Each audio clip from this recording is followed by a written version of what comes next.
titah Sultan Pahang ketika persidangan DUN. Mungkinlah itu. Dia suruh bangun semua pentadbir daerah, khususnya yang mentadbir tanah. Kita dengar dulu.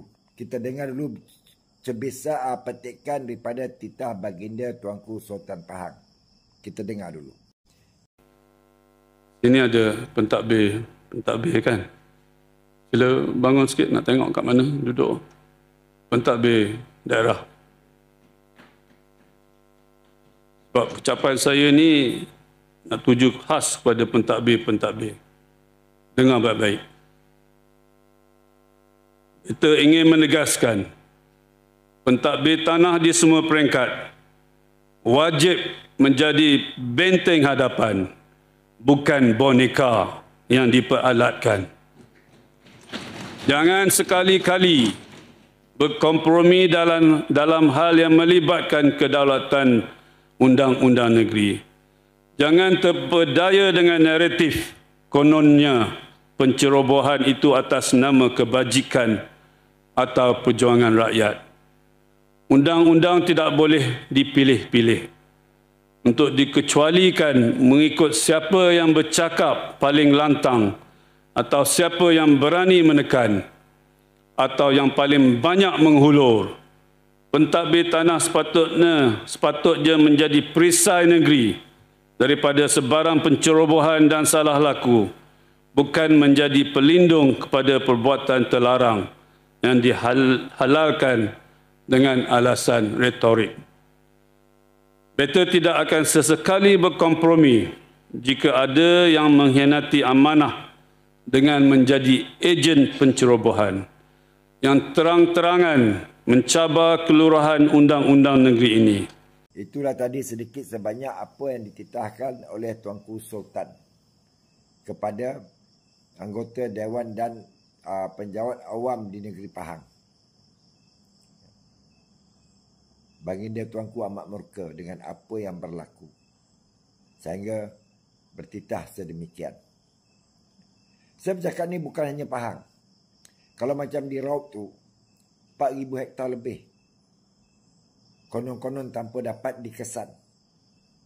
Dan sampai ke hari ini, belum seorang pun didakwa meneroka tanah haram dan menanam durian belasan tahun, puluhan tahun. Ya. Sampai sekarang, masih dalam siasatan. Tak dapat dibongkar ke Kaumbi. Ya. Perkara ini berlaku bukan hanya Pahang. Saya baca ada di negeri-negeri lain.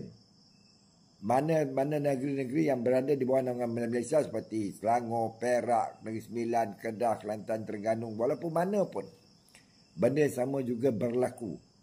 Mereka dijadikan alat seperti titah Sultan Pahang. Ya.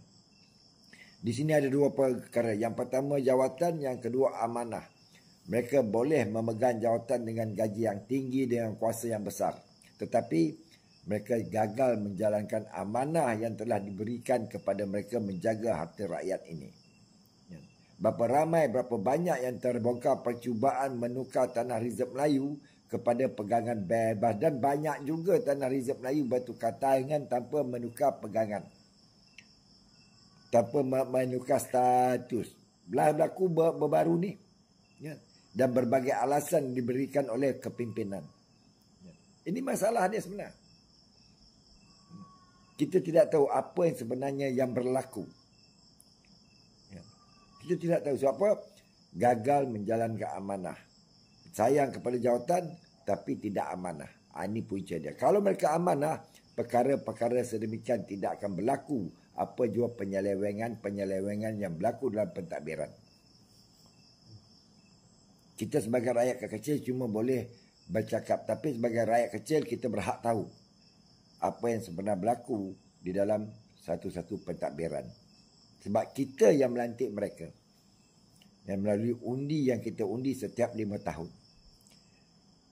Cuma saya nak bagi tahulah. Sebenarnya penjawat awam ini mereka mempunyai kuasa yang tinggi. Orang politik cukup 5 tahun habis. Mereka hanya mengawal pentadbiran. Orang politik tapi yang mentadbir ini adalah penjawat-penjawat awam. Mereka berhak menolak apa saja permintaan yang boleh merugikan rakyat, tetapi ini tidak berlaku yang sebenarnya. Kalau tidak akan terjadi pencerobohan tanah yang tidak diketahui. Wassalamualaikum.